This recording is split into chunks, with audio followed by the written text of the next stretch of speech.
Hey, what's up everybody? Landon with LMR.com. We're up here in Nebraska checking out the BluePrint Engines facility. James Clark, the lead sales rep, as well as the Factory 5 account manager, is going to walk us through this awesome facility. So y'all know us with our content. I'm not going to sit here and bore you with a ton of me talking. We'll get inside and we'll check it out.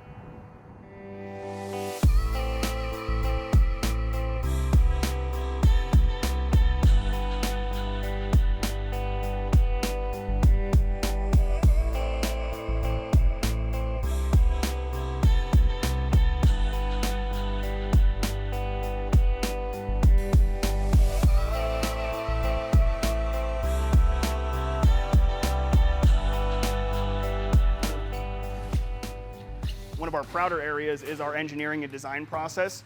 As you guys are probably aware, we do all of our own blocks, cylinder heads, rotating assemblies. A lot of the internals are actually done in-house, so we do our own engineering and design on these. So as you can see, we've got a wide range of options here. These are our own new blocks, new heads, and rotating assemblies, and then front drives that we're actually testing as well. A lot of these components are either designed by our engineering team or we work with in tandem with the company. So like CVF Racing for the front drives, we actually work directly with them to design those products. We do our own coil packs, we do our own valve covers, you name it, we're trying to do it in-house as much as possible. So we've got a wide range of components over here. These are actually 3D printed models. We've got an intake manifold that we've actually designed and engineered on the 3D printer before we actually, so we can do test fitting before we then take it into an actual aluminum production piece. Just saves a lot of money when we're engineering and designing for fitment. So you can come over here and you can test fit on the block prior to it actually needing to be casted in aluminum. But start to finish, like I said, we do all of our own design and engineering in-house, which not only drives the production scale up, we can keep our own control on the amount that we're able to produce. But we also then go through and re-engineer a lot of these components. We have higher flow cylinder heads. We go through, we thicken the cylinder wall webbing on our blocks. We dilate the coolant passages so they flow more efficiently. We also improve the water jacket design. So we go through and we actually improve upon the stock application, but still allow for stock fitment. So one of the other cool things about BluePrint is not only do we do our own blocks, our own cylinder heads, and our own components, we actually design our own tools and machinery as well. So our engineering department actually designed and manufactured a machine or a unit that will go through and install all of the rings around the piston as well, all mechanically. So it does it all itself. You just plug the head in and it goes through and installs the rings for us. But they do a lot of behind the scenes stuff that really helps to keep the production scale moving as quick as possible. And we've got a couple different machines here that we go through and test fit blocks. That's a scanner to scan in the blocks. Use the machinery there. We can actually step out through that door now onto the production floor.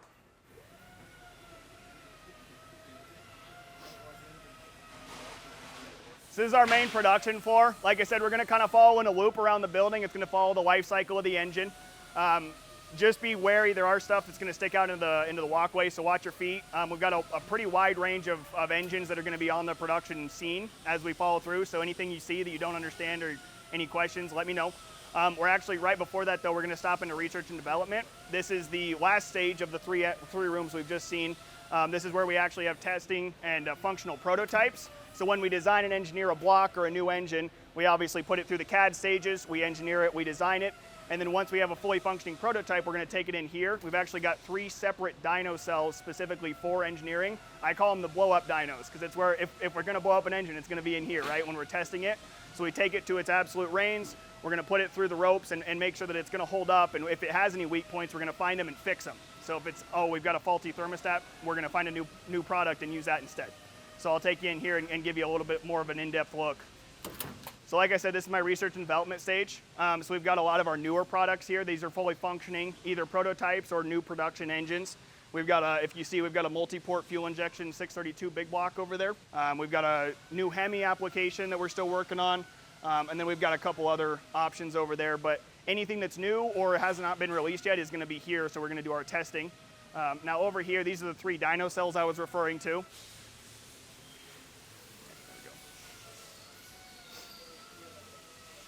So these dyno cells are specifically for testing engines. So right now, that's our 1,000 horsepower 632 that we've come out with. We've got one running right now that we're testing here.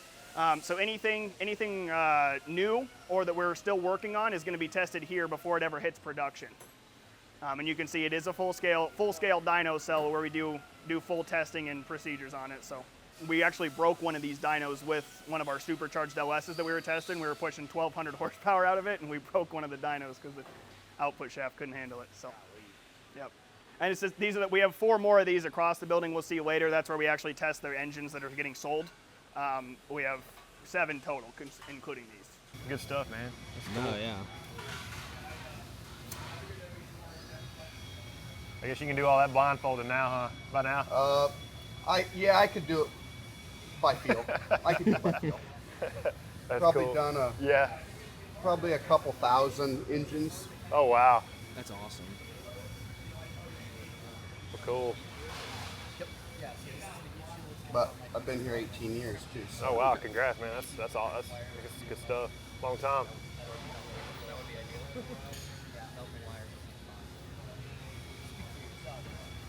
What application is that for, out of curiosity? This is a 1,015 horse 632. Sweet. So currently all the production engines are getting built back here. Okay. All right, so like I said, we're gonna take a lap around the room. We're gonna kind of follow the life cycle of the engine. All of our CNC machine is done right over there. That's actually gonna be the last step of the tour, but the first step of the block's life cycle. Once it's machined, we're gonna bring it over here, we're gonna put it in the stock for the pallets, and we're gonna keep these. These are all the freshly machined blocks that are then gonna move into production once we get them cleaned up. So I'll kind of walk you that way. So once they're machined, we do a main CNC machine. We do all the baseline machining here. Then we're gonna take them over, we're gonna do a final hone, we're gonna do a final bore check, we're gonna take them down to the really tight tolerances, and from there, then it's actually gonna be moved into production for assembly. So here you can see he's just doing a final hone, taking it down to that tight tolerance, and then once they're finished, as you notice as we go through, everything is documented. So you'll see a bunch of paper stuck in each block. Every person that touches the block, it's documented, and I've got to sign off for it for everything.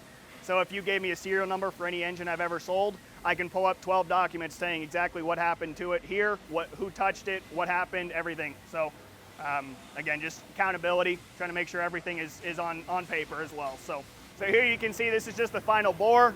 Again, the last step before it actually goes into production. We go through, take it down to the really tight tolerance, get those bore cleaned up, and then after that it'll go through, we'll get a block wash, we'll get it cleaned, and then we'll put it a rotating assembly going. So yep, it'll do both. So it'll do the hone and the bore. The only thing it doesn't do is the line hone, obviously, but it'll go through. It's all already calibrated depending on what block we put in it. It'll go through, do all of it automatic, and then we just check it with the machine, and then we take it out and send it over. It's all hands off.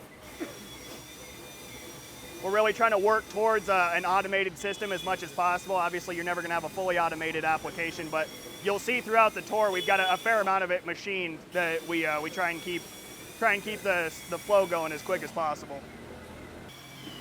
So then right here, this is the cleanup after we do the final bore and hone. We're going to clean it up, go through a block wash. We're going to get all the material out of it, make sure that it's fully cleaned and prepped, ready for the assembly line. So that's all done in this portion.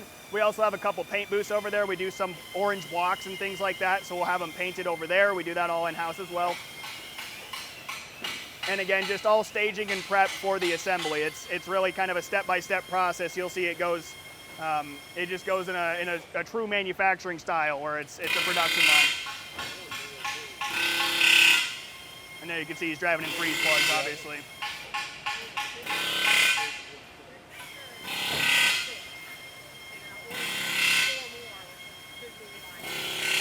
Good? Yep. Freeze plugs are loud, huh? Oh, yeah. And then you can see those are the paint booths. Nothing glamorous. Again, that's a pretty manual process, but.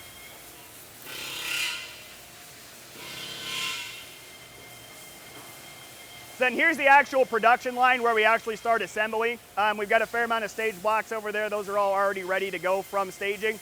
So then once they're ready to go, we'll actually get them set up on these pallets you can see, and they'll actually roll through as we go. And it is going to be step by step. So you'll go freeze plugs, obviously, but then rotating assembly. You'll get main bearings. You'll get all the rotating assembly, timing chain, timing cover, and then we'll do the tinware, get the oil pan, get a short block going, and then we'll go and move into heads.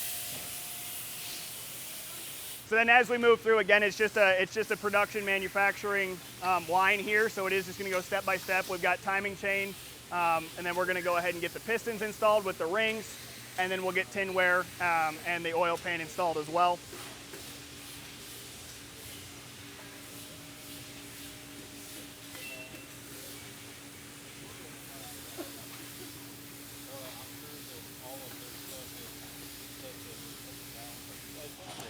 So everything would be done before it hits the production scale. So we have that's really over in the engineering department. So we've got a couple machines as far as making the rotating assembly, and we balance it ourselves. Obviously, these are our own crankshafts that we design.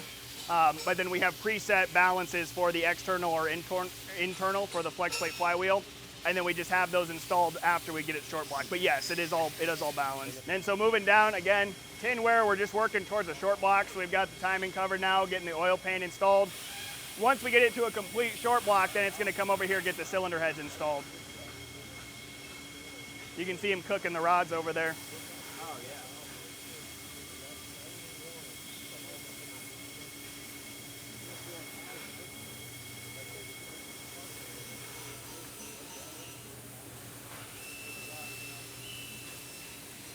Y'all fabricate the engine stands? Yep. Or cradles or whatever? Yep. So once we get them to a completed short block, then they'll get transferred to those, so then they can travel through and get external accessories installed. Yep.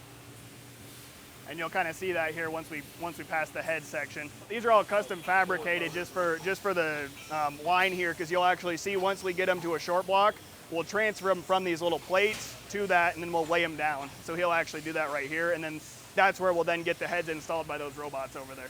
Yeah, so we'll install the heads, but they do all the torquing. So they'll go through and torque all the cylinder head bolts. So he'll actually install the cylinder heads onto those short blocks, lay them down, and then he'll roll it through here. It'll go through, and then it'll torque. It's got the preloaded specs for what the torque would be. There's a 3-way pass on the cylinder heads, and then we'll go through and just check them manually, but it just speeds up the process and keeps it automated.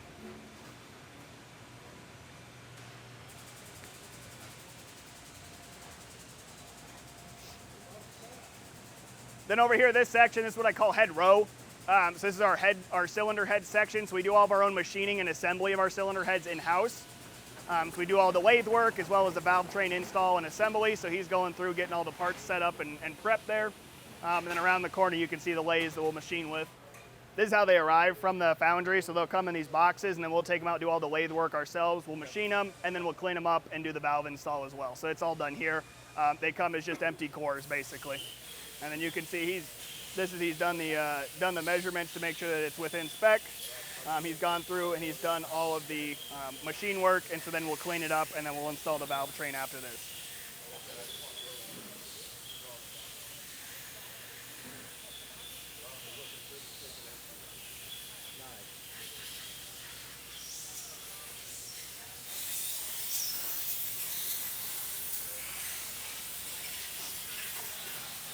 And then right here you can see he's just getting them cleaned up after assembly or after machining, and then they'll go through and do the assembly right in that middle section as well. We've got all the valves obviously hanging there, and they'll go through and get everything installed, and then they will actually wrap back around to where we just were and get installed onto the engine itself. So kind of working in try and keep it as free-flowing as possible for the production scale.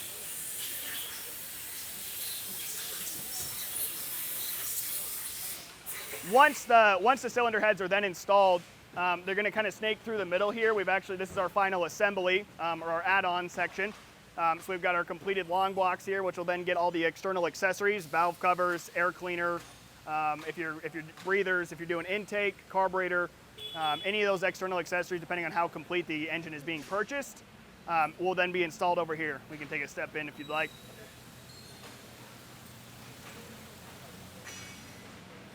So then these are all the external accessories, or all the completed long blocks we're waiting to get external accessories installed. As you can see, it's a wide range of engines. We actually don't run them just by small block. It'll be a mix, but these are just waiting to get valve covers and then whatever accessories they need. All the paperwork trail, obviously, telling what needs to be installed. Once they're then completed, we've got intake, carb, distributor on that model there. And they're all going to then feed into the back of the 4 dyno cells, which is where they'll then be ran and tested before we crate them up and ship them out. So even the long blocks with no intake, we still will bolt on a slave unit and we'll run it on the dyno before we ship it out. That way it's still tested.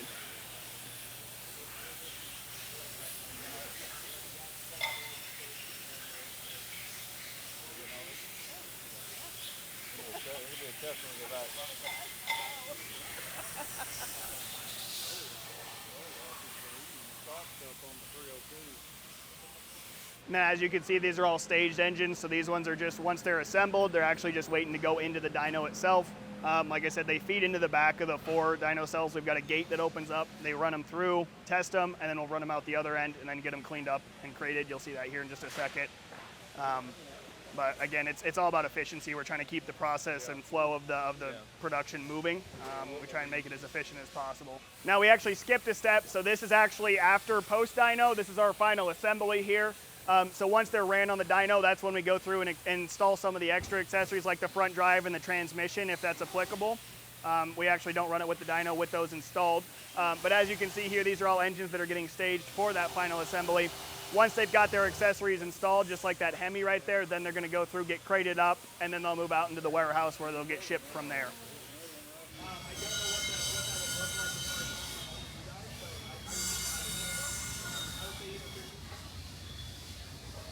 I'm the Factory 5 specialist. As I said, the account manager for Factory 5. They're a kit car application, so they actually do complete units. All that they don't come with is a drivetrain.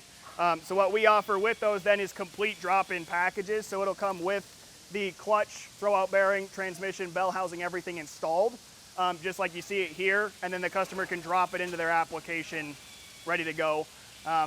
Run, tested, and it's got all the accessories already tuned and set up with the front drive. It's a complete drop-in package. So this one's actually getting the front drive changed out. That's why it's got it all laid out here. But we do not only just engines, but complete drivetrain packages as well. And that's what this Hemi is here. It's a supercharged. Once they're then fully assembled and ran on the dyno, tested, and ready to go, this is how they will look. This is how they'll arrive at your door as a fully complete, ready to drop in 400 small block. It'll come crated up just like this with liftgate service. It'll drop it down to the ground for you, and then they will, you can crane it right out of the crate into whatever project you're working with. We got all sorts of engines moving around the place. Yeah, we're slow enough to do it. No, you're fine.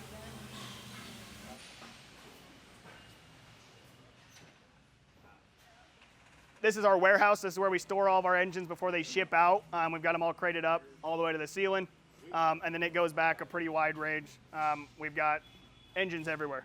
This is just kind of a cool look into how many we have on our shelves, and how many we're looking to ship out. Yeah, it goes back a ways. We've got around the corner. You've got all sorts of engines. We do use it for backdrops for videos too, because it's kind of cool to see all the engines stacked up like this.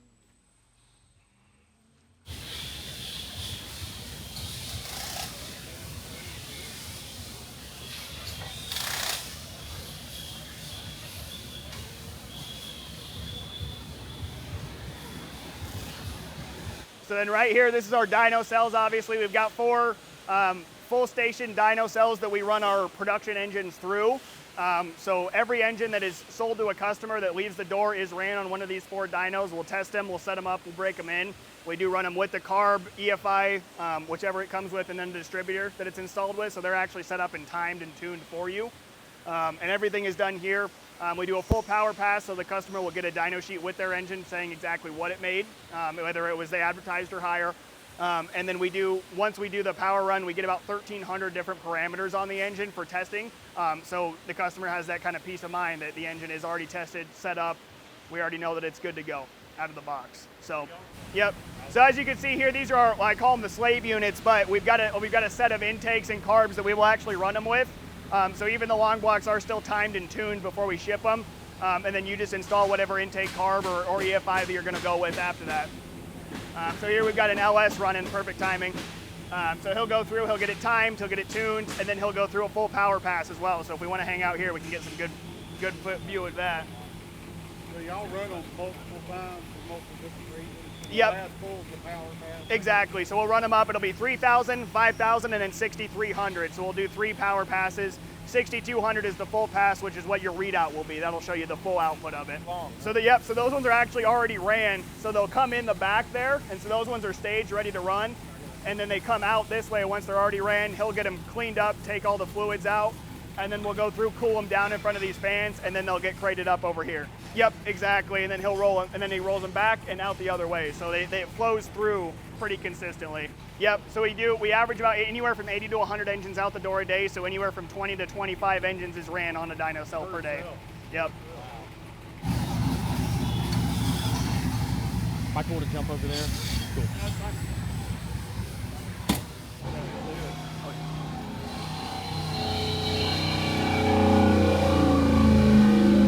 Even with the door shut, it's still super loud.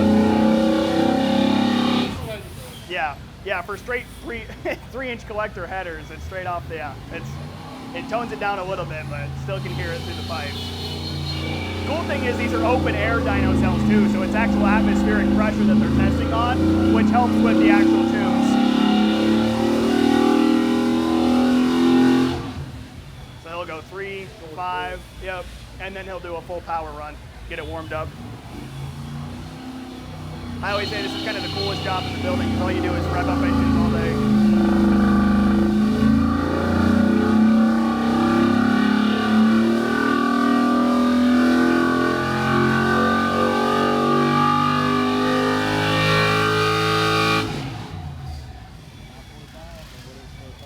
And then he'll get the dyno readout, and so that would be what the printout is that the customer gets. So we'll print that and put it in the crate with it, yep. What it do? 449 torque and then 526 horsepower. So that with that intake, they're rated at 585. So that's a pretty good example, then, right? 440 torque is it's rated at, and then 510 horsepower. 510 horsepower. So above. Yep. I was thinking of the 427. Yes. Yep. So they typically, we have a guaranteed baseline that they're rated at. So it's that or higher. So we guarantee the customer when we run it on the dyno that it'll be what we rated at or a little bit more. So if they run high, obviously that's just a bonus for the customer. What size is that?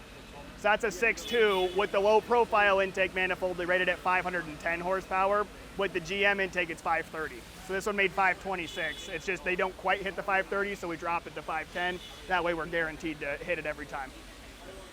All 4 dynos, you can kind of take a peek at them. They're going to be very similar, but we've got some different engines. Like we've got a small block right there. I don't know if you want any video of that.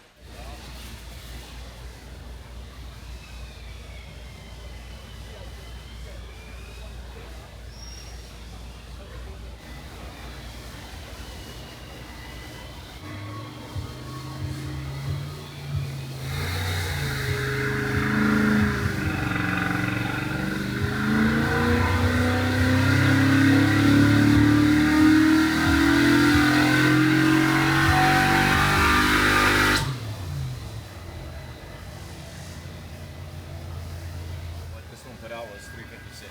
Wow. So about 20 over, 20. Yeah. In a minimum horsepower was what? Minimum horsepower is 361. Nice. That's the other part, right? Like each engine is individually hand built. Engines are engines. Some of them are going to fail. That's just the process of it. So that's why we back every engine with our 30-month, 50,000-mile warranty, because if it does have a failure such as that, we're going to take care of the customer. We're going to make sure that it's covered, and we're going to get you a new engine. Biggest thing that we're concerned with is making sure the customer has an engine that they're satisfied with over any date or warranty claim or who did what. Less than 2% is what we typically accept. Yeah. So again, that goes back to the amount of engineering and design that we put behind every engine that we manufacture. We've done 2, 3, 4 years of design and continuous work even when they're in production to make sure that they're going to be as reliable as possible. So it's a continuing job to make sure these engines are the top-notch product. And again, the warranty, we're going to back them up even if you do have some sort of a failure or shipping damage or whatever the case may be. Yeah. This is going to be the teardown section that I was just referring to. So anything that comes back for whatever reason is going to get tore completely down. We're going to figure out what happened and we're going to diagnose it. Small section here, but kind of neat to see.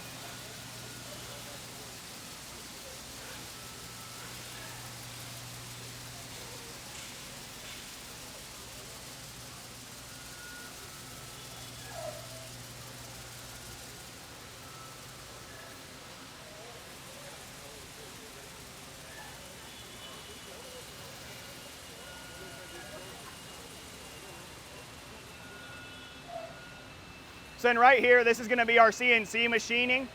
We do all of it in-house. Like I said, we've got 12 actual units. We've got 6 on each side. And these are probably my favorite part of the entire facility. They're 100% automated. Within the last year and a half, these are a new addition for us. So what you'll see is we've actually got a track system behind each set of 6. So there's a wall up there, and then there's a cart that will actually run back and forth. And so it's got pedestals up and down on that wall that it'll hold the blocks on. So what we do on each end is we'll install a raw block into the machine. The cart will come and then grab that block, and it'll go and install it onto one of the pedestals and hold it for storage. Once it's ready to be machined, the cart itself will go and grab that and install it into one of the 6 machines. It's 100% hands-off until it's freshly machined, ready to go into production. So again, it's 100% hands-off process. It's all automated. So we've got a computer control system here that will go through the parameters. But what it does then, once it grabs the block, it'll actually install it into the back of the machine here. And it'll come through into this chamber, and that's where then the different tooling and machining will happen. And the machine will actually change out the bits. So it'll do it all, again, hands-off. It's pretty sweet.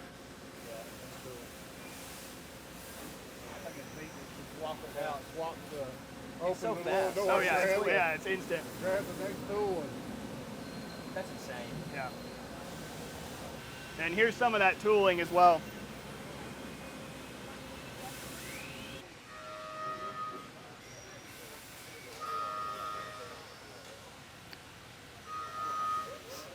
So then right here, this is kind of a neat look. This is how they actually arrive from the foundry. So this is a fresh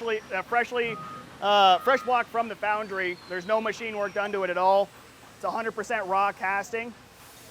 Each block, for like a small block, we typically average anywhere from 40 to 50 pounds of material off each block that is done on machining. So it's 100% just a raw founded casting. yeah, no head bolt holes or anything. Nope. So how many processes take place on one block? It's a lot, yeah. So these machines do it all start to finish, but I mean, it's a lot. You saw the different amount of tooling that we have to use for each different passage.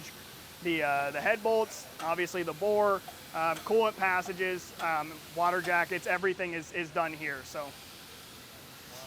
It's just where the crank and the cylinder and the belt. So what's going on with this? So these blocks are failed. So there is a failure rate from the foundry. The metallurgy in Germany is really good. It's not perfect. So if we find for whatever reason that the casting is imperfect in some way, we'll just pull it and scrap it. So that's what these are. These are blocks that have failed for whatever reason, if it's the bore or what have you.